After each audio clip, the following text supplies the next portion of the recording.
Pay close attention. What you're about to see is Bible prophecy being fulfilled.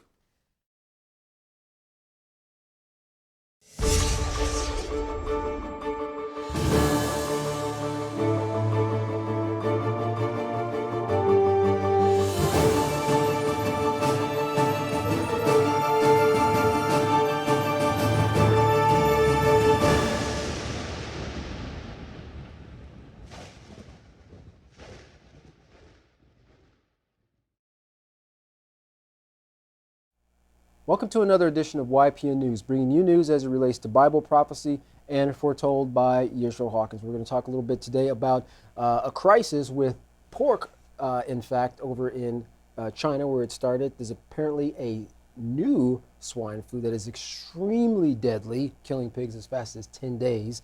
And the concern is this contagious to humans? We have some issues taking place in the Arctic Circle. And also we're going to talk a little bit about this upcoming peace plan and some of the conflicts between the Palestinian party in regards to them rejecting the upcoming meeting in Bahrain on the 25th and 26th of June, saying that they weren't consulted in any of the information, the details put in this plan. So they're kind of protesting this. So we're going to have to wait and see what takes place regarding that. But first, we're going to start off with a new report from the UN regarding the overuse of antimicrobial drugs in humans, plants, and animals has given rise to a strong resistance to pathogens that could kill up to 10 million people a year by the year 2050. It can also make poverty even worse and widen the gap between poor and rich countries and create an economic slowdown. Well, the bugs are getting stronger through the overuse of antibiotics. Well, the more we use drugs to fight off bugs, the more the bugs figure out how to use those drugs to adapt and become more resistant to them, making them harder to kill. So in our quest to live in a sterile world, we are actually making it worse for ourselves. Now, the situation is so dire that the UN is even considering a worldwide ban on the use of antibiotics on farm animals, along with banning financial incentives for pharmaceutical companies to develop new antimicrobial compounds, along with tougher rules on the scales of antibiotics in countries where a prescription isn't needed. Well, the report also said that rich countries should focus less on making drugs to sell in poor countries and focus more on finding ways to help the countries become more hygienic to help stop the spread of disease instead of solely relying on drugs. Well, Russia is aiming to boost China's food gap. Now, Russia's largest meat producer, the Cherkasy Group, is working to pick up the slack. Now, the chairman of the group said that their company has already started shipping poultry and soybean products to China, but plans on a lofty goal of the company shipping 200,000 tons of products to China next year. But that's not all that China and other Asian countries have to worry about. The deadly swine flu outbreak, which is a highly transmissible and untreatable disease, started in China, the home of 440 million pigs, more than half the global total. More than 1 million pigs have already been culled to try to slow the spread of the disease. And author Fred Kaufman, he's the author of the book Bet the Farm, spoke with RT regarding the epidemic. Well, Kaufman said that this was the largest outbreak of animal disease in the history of the planet. Now, it started breaking out in China in the Xinjiang province in August of last year and has since riddled the entire country. Now, he said that the number of pigs killed are much higher, with a number of 128 million and expected to go as high as 200 million. Now, this is unprecedented and blows the avian flu away. Wow. And now the infection is spreading out of China into Russia, Mongolia, and neighboring countries such as South Korea and Vietnam. In regards to food safety for humans, Kaufman said, there is no danger that we are going to catch a disease by eating a pig that has been infected by the disease. However, if we do eat that disease, because pigs feed on swill waste, including human waste, so if someone was to eat infected pork, and the pigs that they own were to feed on that waste, then that person could become infected. So in a roundabout way, yes, you can become infected. Well, this thing goes fast and is very mysterious because a pig can look very healthy and be dead in 10 days. Now, the disease is a hemorrhagic disease, kind of like pig Ebola. Now, the vessels in the pig can't hold blood, so they explode, leading to a horrible death for the pig. Wow.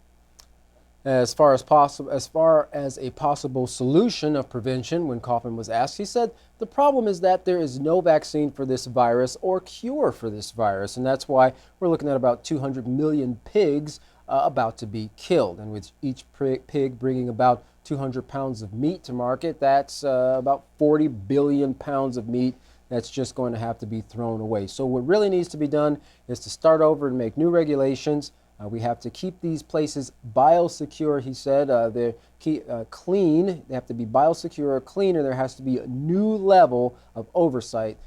Such a thing doesn't exist in Asia, so he said they're pretty much just going to have to start over. Sounds like they need to find a new source of meat. Well, you'd think there'd be a larger demand for pork on American producers, but with the huge tariffs placed on China, that's not the case. Now, China has about 1 year reserve of pork in storage, but after that, you can expect pork to go up. Your bologna is going to cost a lot more. Well, we're going to look at some things that Larry has in store for us. There's been some interesting things within the scientific community regarding microorganisms and the environment, which we're always, it seems like they're always finding out more things about microorganisms, but also how that environment is being destroyed due to the activities of mankind. And what did you find out in this latest information that we have regarding mankind's effects on the microorganisms? Over the last few years, the scientific community has received a quantum leap in understanding concerning two things. One, that microorganisms run the environment, and two, that the environment is being destroyed due to the activities of mankind. In an effort to address one aspect of that destruction, Russian scientists are coming together to see how the microbial world might be manipulated and employed to mitigate and alleviate the consequences and havoc being wreaked on the environment by industrialists who are more concerned with profit than they are the planet. At Moscow State University, biologists are laboring to manufacture a microbe to combat oil pollution in the Arctic.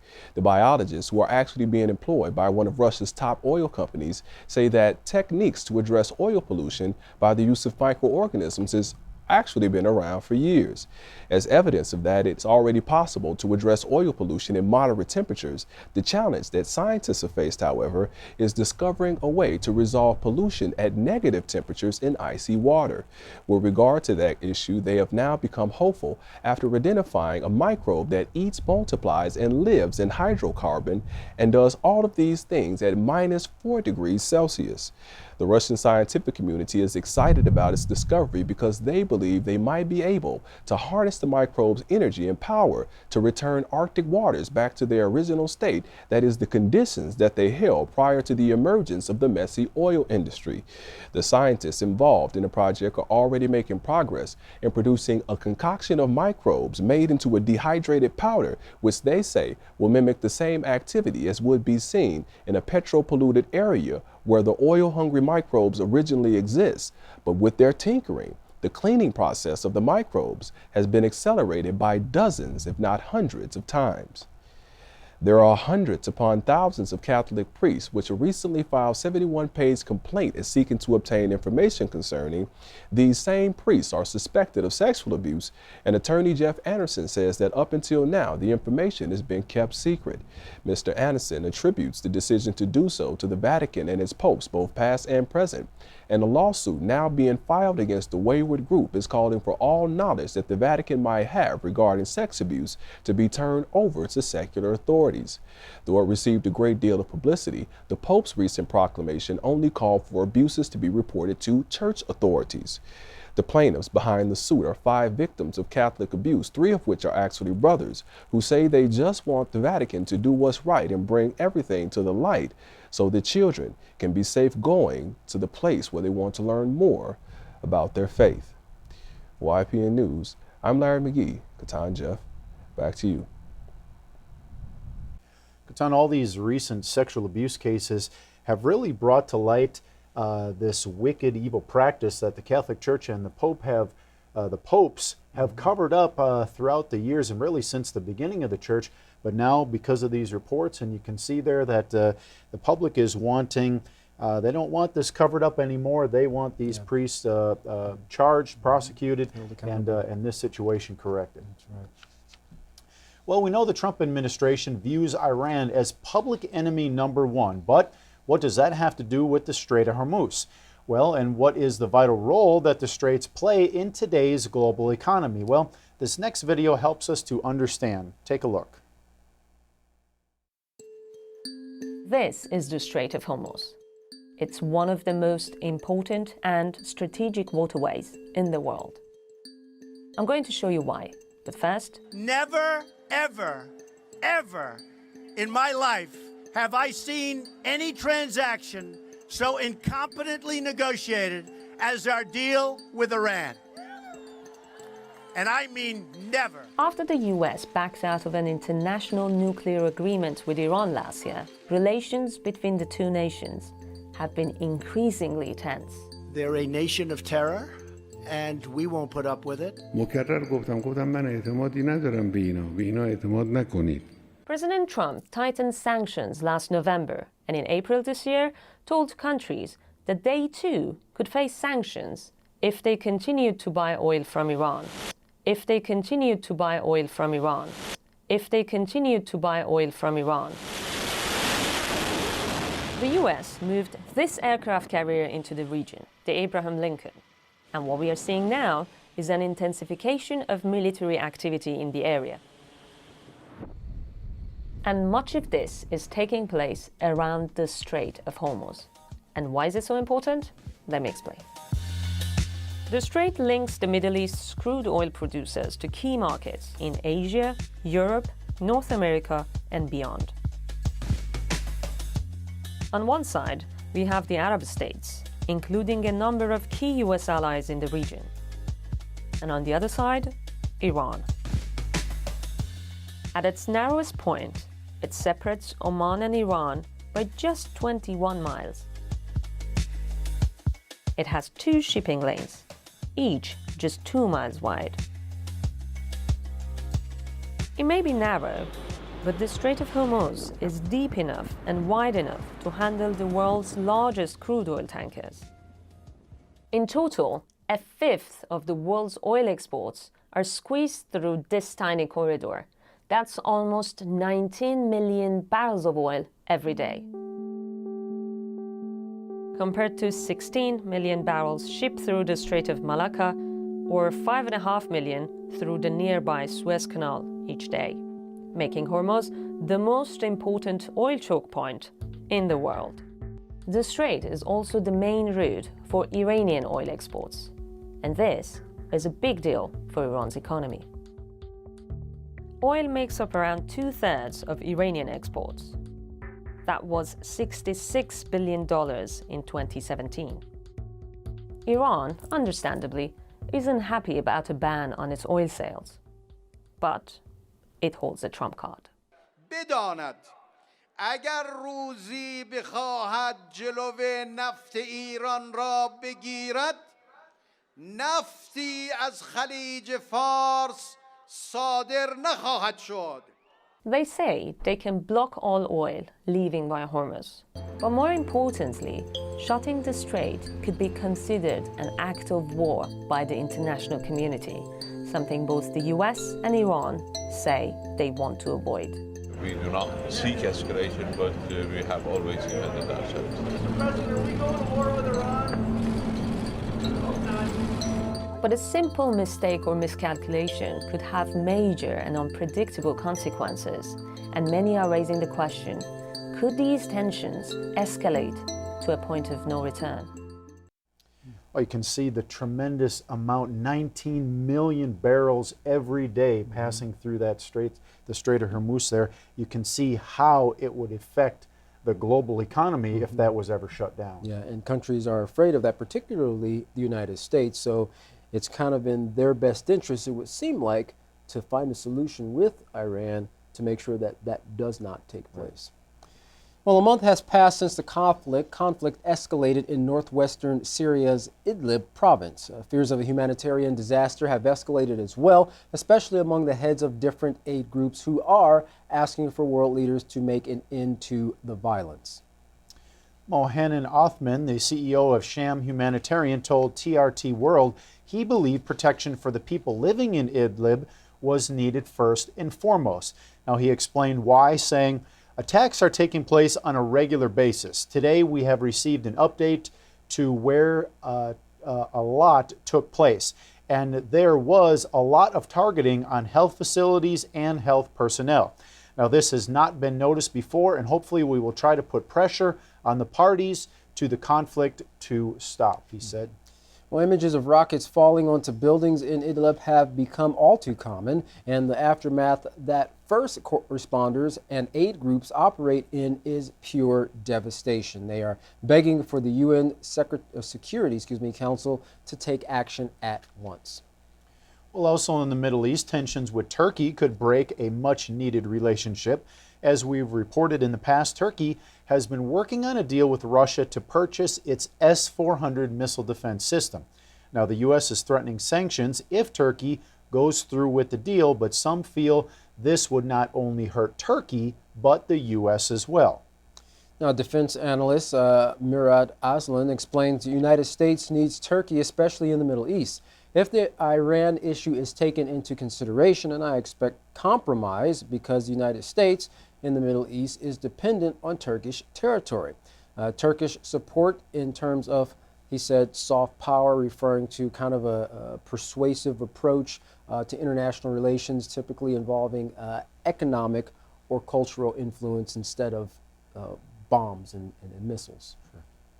Well, the U.S. and NATO Patriot missiles had been stationed in southern Turkey at the country's request since the beginning of 2013 after a Turkish jet was shot down by Syrian forces in 2012. Now, NATO and its allies pulled the Patriot missiles out of Turkey late in 2015 due to their high demand in other regions. Now, because the cost of the Patriot missiles was too high by Turkey's standard to purchase themselves, they turned to Russia for a more economical missile defense solution. Some analysts believe that Moscow's goal is to trigger a political escalation between the U.S. and Turkey by selling the S-400 defense systems to them than to have a new partner in missile sales. Now, the impact, they say, will be felt negatively through the Western alliance, especially where NATO is concerned.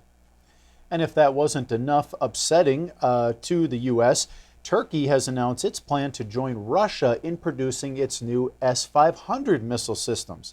Now, the U.S. has warned it will stop the production of their F-35 fighter jets if Turkey continues down this path of friendship with Russia. Now, that would cost Turkish businesses approximately $12 billion in a time when the economy is already struggling, and this will not go unnoticed by Ankara. So definitely going to hurt Turkey if that takes place. Oh, I bet. Now, while some fear the sanctions could backfire on Washington, costing billions of dollars in unfinished planes, others believe the U.S. is only pushing back to force Turkey to break off dealings with Russia. However, the greater concern right now is that a crisis with Washington will push the value of the Turkish lira to decline even further, causing a recession. And right now, one Turkish lira is equal to 17 cents of the United States. So as you can see, you know, that their economy is already hurting, you know, and if something like this was to take place with the United States making this threat, because they've done this in many times in regards to countries dealing with Russia or Iran, you know, forcing sanctions on them to get them to not deal with them, but exclusively with the U.S. and its allies. Well, the city of Jeddah in Saudi Arabia is the center for numerous conferences where many formal speeches are made and agreements signed. Now, all of this is usually very stage managed. However, a comment made by the Palestinian President Mahmoud Abbas stood out from the crowd due to his dislike for Jared Kushner's peace plan.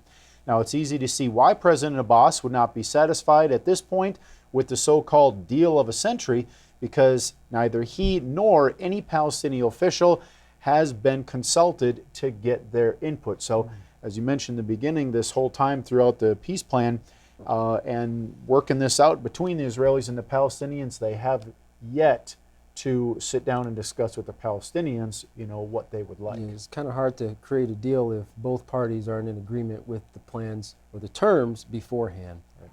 Well, the first stage of the Kushner Middle East peace plan is set to be revealed at an economic workshop in Bahrain on June 25th and 26th called Peace to Prosperity. The Trump administration released a statement saying it is pivotal opportunity to convene government, civil society, and business leaders to share ideas, discuss strategies, and galvanize support for potential economic investments and initiatives that could be made possible by a peace agreement. Well, and as we've reported before, senior White House advisor Jared Kushner is overseeing the deployment of the Middle East peace plan, along with U.S. Special Envoy to the Middle East, Jason Greenblatt. Now, the White House has said that the workshop will, quote, facilitate discussions on an ambitious, achievable framework for a prosperous future for the Palestinian people and the region.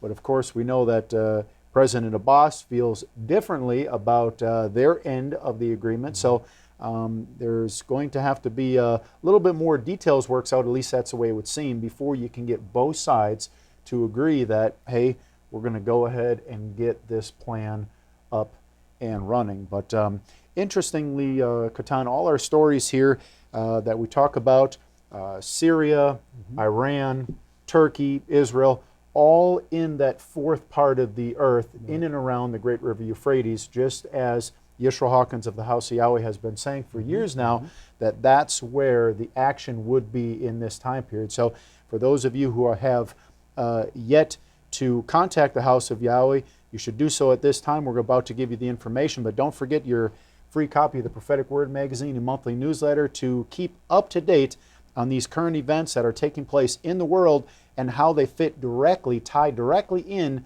to Bible prophecy that is taking place at this very time. To contact the House of Yahweh, you can write them at the House of Yahweh, P.O. Box 2498, Abilene, Texas 79604.